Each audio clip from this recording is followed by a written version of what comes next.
നമസ്കാരം. തെരഞ്ഞെടുപ്പ് ഫലം അതിൻ്റെ യഥാർത്ഥ അവസ്ഥയിലേക്ക് എത്തി. CP റാഷിദ് പറഞ്ഞതുപോലെ 102 സീറ്റിലേക്ക് എത്തി എന്നത് ആ പ്രവചനത്തിൻ്റെ കടുപ്പം അല്ലെങ്കിൽ അതിൻ്റെ വസ്തുനിഷ്ഠത വെളിപ്പെടുത്തുന്ന ഒരു കാര്യമാണ്. മറ്റൊരു കാര്യം BJPയുടെ 3 സീറ്റാണ്. ഇതിനൊക്കെ അപ്പുറത്ത് CPMൻ്റെ CPMൻ്റെ നേതൃത്വത്തിലുള്ള LDFൻ്റെ 35 സീറ്റാണ് നമ്മുടെ മുമ്പിലുള്ളത്. അസാധാരണമായി BJPയുടെ 3 സീറ്റ് ഇപ്പോൾ നമ്മുടെ മുമ്പിലുണ്ട്.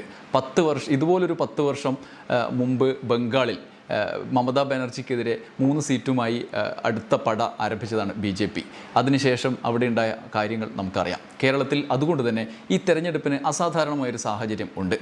അപ്പോൾ കഴിഞ്ഞ ദിവസങ്ങളിൽ തെരഞ്ഞെടുപ്പ് വിശകലനവുമായി ബന്ധപ്പെട്ട് നമ്മൾ പലവിധ ചർച്ചകൾ നടത്തിയിട്ടുണ്ട്. ഏറ്റവും അവസാനം ശ്രദ്ധേയമായൊരു ഘട്ടത്തിൽ 102 സീറ്റ് പ്രവചിച്ച CP റാഷിദിൻ്റെ പ്രവചനവുമായി ബന്ധപ്പെട്ട ഒരു വിശകലന വീഡിയോയും നമ്മൾ ചെയ്തിരുന്നു. ഇതിൻ്റെയൊക്കെ തുടർച്ചയായി പല വിധത്തിലുള്ള വിമർശനങ്ങൾ ഒക്കെ കേട്ട സാഹചര്യം. അതുകൊണ്ട് ഇപ്പം ഇതുമായി ബന്ധപ്പെട്ടൊരു വിശകലനം നമുക്ക് അനിവാര്യമായി വന്നിട്ടുണ്ട് എന്ന് വിചാരിക്കുന്നു.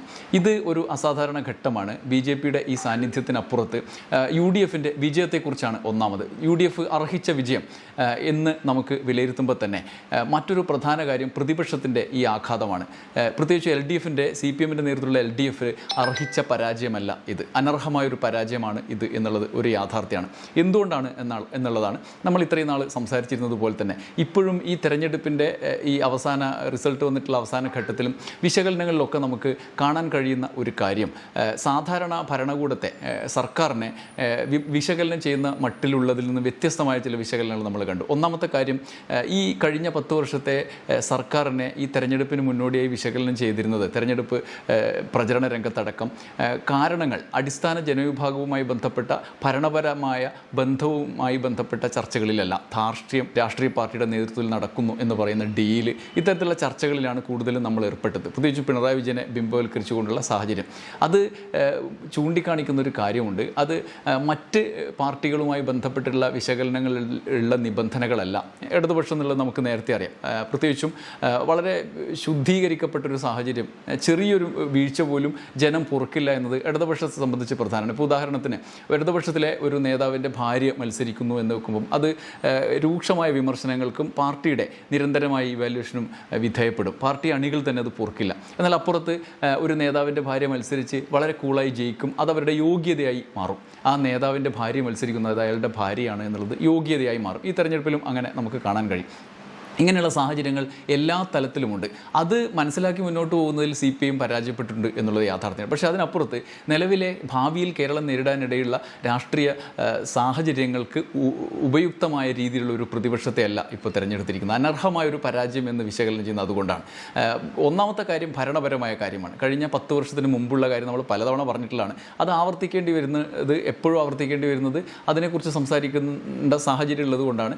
അതിന് മുമ്പുള്ള ഭരണത്തിൽ നിന്ന് വ്യത്യസ്തമായ മികവിൻ്റെ സമീപനം ഇവിടെ അടയാളപ്പെടുത്തിയിട്ടുണ്ട്. അത് ഭൗതിക സാഹചര്യങ്ങളായിക്കോട്ടെ, മറ്റ് അടിസ്ഥാന ആവശ്യങ്ങളായിക്കോട്ടെ, ഡെവലപ്മെൻറ്റുമായി ബന്ധപ്പെട്ട കാര്യങ്ങളായിക്കോട്ടെ. അപ്പോൾ ഈ തെരഞ്ഞെടുപ്പിൽ പ്രചരണകാലത്ത് ഏറ്റവും കൂടുതൽ ഉയർത്തപ്പെട്ടത് ഒന്ന് അതാണ്.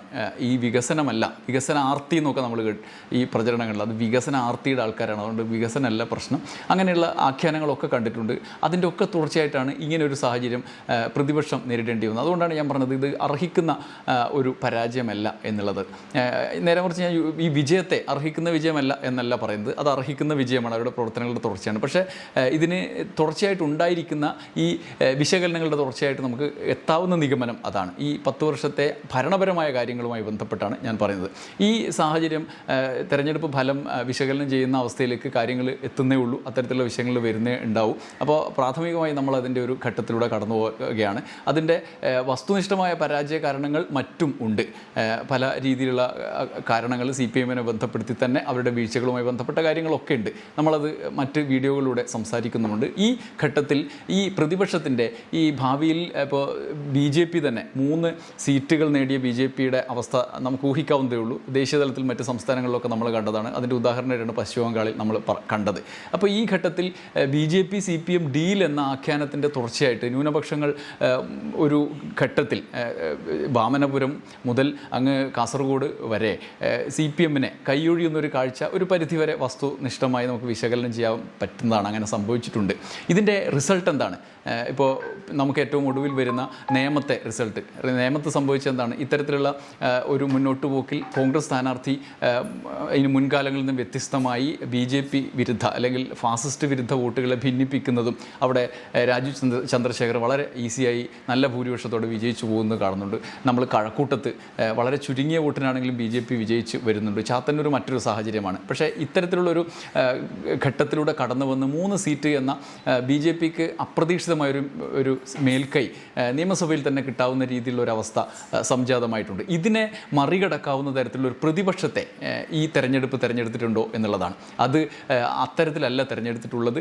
അനർഹമായ ഒരു വിജയമെന്ന് പറഞ്ഞത് അതുകൊണ്ടാണ്. ജനങ്ങൾക്ക് അത്തരത്തിലുള്ള ഒരു എല്ലാ സീറ്റും മുന്നിൽ നിർത്തിക്കൊണ്ടല്ല ആൾ വോട്ട് ചെയ്യുക എന്നുള്ളത് ഒരു യാഥാർത്ഥ്യമാണ്. എങ്കിൽ പോലും വലിയ തോതിലുള്ള തിരിച്ചടി അത് സംബന്ധിച്ച് LDFന് ഉണ്ടായത് ഇങ്ങനെയും കൂടി വായിക്കപ്പെടേണ്ടതുണ്ട് എന്നാണ് എനിക്ക് തോന്നുന്നത്.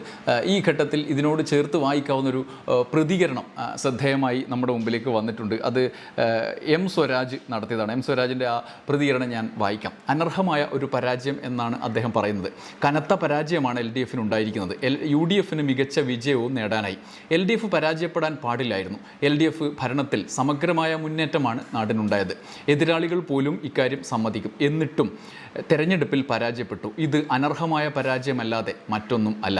നാടിനെയും ജനങ്ങളെയും ബാധിക്കുന്ന പ്രശ്നങ്ങളോ കേരളത്തിൻ്റെ ഭാവിയോ തെരഞ്ഞെടുപ്പിലെ പരിഗണനാ വിഷയമായി വോട്ടർമാർ കണക്കാക്കിയില്ല എന്നാണ് തോന്നുന്നത്.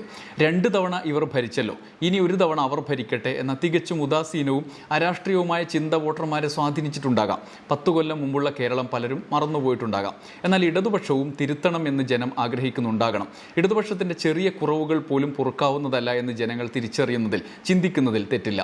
യാതൊരു ദുരഭിമാനവുമില്ലാതെ തിരുത്തേണ്ടതെല്ലാം തിരുത്താൻ ഇടതുപക്ഷം തയ്യാറാകും. തെരഞ്ഞെടുപ്പ് ചരിത്രത്തിൽ ഇങ്ങനെ അനർഹമായ പരാജയം പലപ്പോഴും ഇടതുപക്ഷം ഏറ്റുവാങ്ങിയിട്ടുണ്ട്. കനത്ത പരാജയങ്ങളുടെ ഇരുട്ടിൽ നിന്നും മഹാവിജയത്തിൻ്റെ സൂര്യോദയങ്ങളിലേക്ക് പറന്നുയർന്നിട്ടും ഉണ്ട്. തുടർന്നും നാടിനും ജനങ്ങൾക്കുമായി ഉറച്ചു നിൽക്കും, പോരാടും, തോൽവിയിൽ നിന്നും ഊർജം സ്വീകരിക്കും.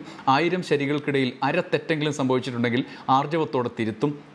ക്രിയാത്മകമായ പ്രതിപക്ഷമായി ഉത്തരവാദിത്വത്തോടെ പ്രവർത്തിക്കും. തിരികെ എത്തും കൊടുങ്കാറ്റ് പോലെ തീർച്ച എന്നാണ് M സ്വരാജ് പറയുന്നത്. ഈ ഘട്ടത്തിൽ ഇടതുപക്ഷ ആംഗിളിൽ നിന്നുള്ളൊരു വിശകലനം അദ്ദേഹം നടത്തുന്നുണ്ട്. ഇതിനൊക്കെ അപ്പുറത്താണ് BJP സാന്നിധ്യം. ഒരുപക്ഷെ LDFൻ്റെ 35 സീറ്റ് അല്ലെങ്കിൽ ഈ കനത്ത പരാജയം അല്ലെങ്കിൽ സ്വരാജ് പറഞ്ഞ പോലെ ഈ അർഹിക്കാത്ത പരാജയം എന്ന നിലയ്ക്ക് അപ്പുറത്ത് ഇനി വരാൻ പോകുന്ന കേരള രാഷ്ട്രീയത്തിലെ രാഷ്ട്രീയമായ മുന്നേറ്റങ്ങളിൽ വലിയ പുതിയൊരു സ്പേസ് പാർലമെൻ്ററി രാഷ്ട്രീയത്തിൽ രൂപപ്പെട്ടു എന്നുള്ളതാണ്. ഇതിൽ മാധ്യമങ്ങളുടെ സാന്നിധ്യം പ്രധാനമാണ്. ഇപ്പോൾ രാജീവ് ചന്ദ്രശേഖറിൻ്റെയൊക്കെ സാന്നിധ്യം നമുക്കറിയാം. ഏഷ്യാനെറ്റ് ന്യൂസ് അടക്കമുള്ള മാധ്യമങ്ങളുടെ ഇടപെടൽ നമുക്കറിയാം. ഇനി ഉണ്ടാകാൻ പോകുന്നത് ഈ കഴിഞ്ഞ 5 വർഷം അല്ലെങ്കിൽ അതിന് മുമ്പത്തെ 5 വർഷം അടക്കം 10 വർഷങ്ങളിൽ കേരളത്തിലെ മാധ്യമങ്ങൾ സ്വീകരിച്ചൊരു സമീപനമുണ്ട്. നമ്മൾ പല മട്ടിൽ വിശകലനം ചെയ്തതാണ്. CPIM-നെയും LDF-നെയും ഒരു ഭാഗത്ത് നിർത്തിക്കൊണ്ട് മറ്റ് 2 പേരെയും ഒരു ഭാഗത്ത് നിർത്തിക്കൊണ്ട് നടത്തിയ ഒരു സമീപനം. അത് പലവിധ വ്യാജ വാർത്തകളിലടക്കം നമ്മൾ പല വാർത്തകൾ നമ്മുടെ വീഡിയോകളിൽ തന്നെ വിശകലനം ചെയ്ത് വ്യാജമാണെന്ന് വസ്തുനിഷ്ഠമായി വിശകലനം ചെയ്തിട്ടുണ്ട്. ഈ ഘട്ടത്തിൽ ഇനി വരാൻ പോകുന്ന വലിയ പ്രതിസന്ധി എന്താണെന്ന് വെച്ചാൽ ഇത്തരത്തിലുള്ളൊരു പ്രതിസന്ധിക്ക് അവർ 2 ആംഗിളുകളിൽ സമീപനം രൂപപ്പെടുത്തും. ഒരു ഭാഗത്ത് സർക്കാർ, മറ്റൊരു പ്രതിപക്ഷം എന്ന നിലയിൽ ഈ 3 BJP അംഗങ്ങളുടെ കൂട്ടായ്മയെ മുൻനിർത്തിക്കൊണ്ടുള്ളൊരു സമീപനത്തിലേക്ക് കാര്യങ്ങൾ മാറുമെന്ന് ഇന്നത്തെ മാധ്യമ സമീപനം കൊണ്ട് തന്നെ നമുക്ക് ബോധ്യപ്പെടുന്നത് തന്നെയാണ്. അത്തരത്തിലുള്ള ഒരു സാഹചര്യങ്ങളിലേക്ക് എത്തപ്പെടും. P. മുരളീധരൻ, രാജീവ് ചന്ദ്രശേഖർ, BB ഗോപകുമാർ എന്നിവരടങ്ങിയ 3 പേരുടെ ഒരു സംഘം, കേന്ദ്രത്തിൽ നിന്നും വലിയ കേന്ദ്ര സർക്കാരിൻ്റെ പിന്തുണ, ഇതൊക്കെ വെച്ച് നിയമസഭയ്ക്കകത്ത് തന്നെ പ്രതിപക്ഷ പ്രവർത്തനം എന്നത് ഇവരുടെ പ്രവർത്തനമാണ് എന്ന ആഖ്യാനത്തിന് ഉള്ള സാധ്യതയാണ് ഞാൻ മുന്നിൽ കാണുന്നത്. അത് ഇപ്പോഴേ അത് പറയണോ എന്നൊക്കെയുള്ള ചോദ്യങ്ങൾ ആലോചിക്കുന്ന ആൾക്കാരുണ്ടാകും. പക്ഷേ അതിനുള്ള സാധ്യത നമ്മുടെ മുമ്പിലുണ്ട്. നേരത്തെയുള്ള അനുഭവവും അത്തരത്തിലുള്ളതാണ്. പ്രതിപക്ഷത്ത് ഇപ്പോൾ LDF 10 വർഷം മുമ്പുള്ള പ്രതിപക്ഷ സാഹചര്യം നിങ്ങൾ നോക്കിയാൽ മതി. നമ്മുടെ ബാർക്കോഴയും സോളാറും അടക്കമുള്ള സമരങ്ങളെ നമ്മുടെ മുഖ്യധാര മാധ്യമങ്ങൾ എങ്ങനെയാണ് ചിത്രീകരിച്ചത് എന്നുള്ളത്, ഒത്തുതീർപ്പ് സമരം അടക്കം അതിനുശേഷം നടത്തിയ സോളാർ സെക്രട്ടേറിയറ്റ് വളയലിനെ അടക്കം ആഖ്യാനം ചെയ്തത് എങ്ങനെയാണ് എന്ന് നിങ്ങൾക്കറിയാം. കക്കൂസില്ലാതെ അവസാനിപ്പിച്ച സമരം എന്നതുവരെ മുഖ്യധാര ചർച്ചകൾ നടത്തിയ മാധ്യമങ്ങളാണ്. അപ്പോൾ പ്രതിപക്ഷം എന്ന നിലയിൽ ഇനി മാധ്യമങ്ങളുടെ പ്രതിപക്ഷം എന്നൊരു പ്രതിപക്ഷം ഉണ്ടാകും. ഒപ്പം മെജോറിറ്റി പ്രതിപക്ഷം എന്നൊരു പ്രതിപക്ഷവും ഇനിയുള്ള കാലത്ത് ഉണ്ടാകും എന്നുള്ളത് ഒരു വസ്തുതയാണ്. അതുകൊണ്ടാണ് ഞാൻ പറഞ്ഞത്, ഒരു പരാജയം സാമാന്യമായി 10 വർഷം കഴിയുമ്പോൾ 5 വർഷം കഴിയുമ്പോൾ തന്നെ നിരന്തരം ഇവിടെ ഭരണം മാറി വരുന്നൊരു കാലത്ത് 10 വർഷം കഴിയുമ്പം ഒരു പരാജയം LDF സ്വാഭാവികമായി നേരിടേണ്ടി വരുമായിരുന്നിരിക്കും. പക്ഷേ അതിനപ്പുറത്ത് ഈ പരാജയത്തിൻ്റെ സാഹചര്യം അർഹിക്കുന്നതല്ല. അത് അവരുടെ ഭരണപരമായ ഇടപെടലിൻ്റെ കാര്യത്തിലായാലും ഭരണപരമായി മികവ് പുലർത്തിയൊരു സർക്കാരാണെന്ന് ഞാൻ കരുതുന്നുണ്ട്. അതുകൊണ്ടുകൂടിയാണ് പറയുന്നത്. അത്തരത്തിലുള്ള പ്രവർത്തനങ്ങൾ നമ്മുടെ മുമ്പിൽ ഉണ്ട്. മറ്റ് പല കാരണങ്ങളാണ്, നേരത്തെ പറഞ്ഞതുപോലെ തന്നെ ധാർഷ്ട്യമടക്കമുള്ള കാരണങ്ങൾ ജനങ്ങളിലേക്ക് എത്തിയിട്ടുണ്ട്. അത് വിജയകരമായി എത്തിയിട്ടുണ്ട് എന്ന് തന്നെ ഈ ഫലം തെളിയിക്കുന്നുണ്ട്. അപ്പോൾ അങ്ങനെയുള്ളൊരു സാഹചര്യത്തിൽ ഇങ്ങനെയൊരു പ്രതിപക്ഷം എന്നുള്ള നിലയിൽ ഇങ്ങനെ ഒരു സാഹചര്യം നേരിടേണ്ടി വരുന്നു. ഇത്ര ദയനീയമായ അല്ലെങ്കിൽ ഒരു കൊടുങ്കാറ്റടിച്ച നിലയിലുള്ള ഒരു പ്രതിപക്ഷ സാഹചര്യത്തിലേക്ക് LDF എത്തുന്നു എന്നുള്ളത് ആത്യന്തികമായി നമുക്ക് ഇനിയുള്ള പ്രതിപക്ഷ പ്രവർത്തനങ്ങളുടെ കാര്യത്തിൽ വലിയ സംഘർഷാത്മക സാഹചര്യം സൃഷ്ടിക്കും. മെജോറിറ്റി പ്രതിപക്ഷവും മാധ്യമങ്ങളുടെ പ്രതിപക്ഷവും എന്ന മട്ടിലേക്ക് BJPയും LDFും മാറേണ്ടി വരും എന്നുള്ള ഒരു സാഹചര്യമുണ്ട്. അതുകൊണ്ട് ഇനി ഭരണപക്ഷത്ത് മാത്രമായിരിക്കില്ല LDFന് നേരിടേണ്ടി വരുന്നത്, BJP എന്ന പ്രതിപക്ഷത്തെയും മാധ്യമങ്ങളടക്കമുള്ള പിന്തുണയെയും കൂടിയായിരിക്കും എന്നുള്ളത് കൂടി ഈ ഘട്ടത്തിൽ വിശകലനം ചെയ്യാവുന്ന അവസ്ഥയിലേക്ക് എത്തിയിട്ടുണ്ട് എന്നാണ് ഞാൻ വിചാരിക്കുന്നത്. മറ്റ് തെരഞ്ഞെടുപ്പ് പരാജയവുമായി ബന്ധപ്പെട്ടും വിജയവുമായി ബന്ധപ്പെട്ടുമുള്ള വിശകലനങ്ങൾ ഇനിയും മറ്റ് വീഡിയോകളിലൂടെ നമുക്ക് നടത്താം. നന്ദി, നമസ്കാരം.